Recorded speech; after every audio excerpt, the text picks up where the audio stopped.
શું મિત્રો તમે પ્રોટીન વાળી વસ્તુનું સેવન કરો છો અથવા તો કોઈ પ્રોટીન લ્યો છો?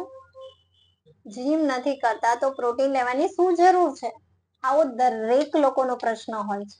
પણ શું મિત્રો તમને ખબર છે કે આપણા શરીરને પ્રોટીનની જરૂરિયાત વધારે પ્રમાણમાં હોય છે.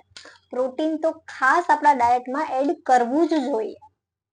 પ્રોટીન વિના શરીર સ્ટ્રોંગ તમારું નહીં બને અને સ્ટ્રોંગ નહીં હોય તો બીમારીઓ આવશે તમને લોકોને, અથવા તો આપણે બધાને એવું જ હોય છે કે રોટી સબ્જી ખાઈ લીધી તો આપણને એમાંથી પ્રોટીન મળી જાય છે.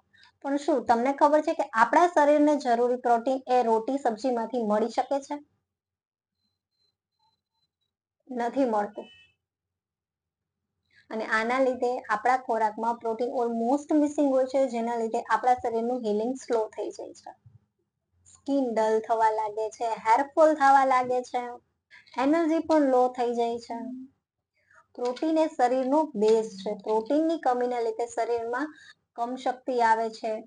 પ્રોટીનની કમી એ ડાયરેક્ટ આપણા શરીર ઉપર અસર કરે છે. આથી ડેઈલી તમારા ડાયટમાં પ્રોટીનને એડ કરો. પ્રોટીન વાળી વસ્તુઓ ખાઓ. દાળ છે, ઈંડા છે, દહીં છે, પનીર છે, ઘણા બધા પ્રોટીનના સોર્સ છે. કોઈ પણ વસ્તુ તમે તમારા ખોરાકમાં એડ કરી શકો, અથવા તો પ્રોપર પ્રોટીન પણ આપણે હવે અવેલેબલ છે, તો તમે એનો પણ ઉપયોગ કરી શકો છો. પ્રોટીન એ આપણા શરીરની રોજિંદી જરૂરિયાત છે, તો ખાસ કરીને એને ઓપ્શનમાં ન લો.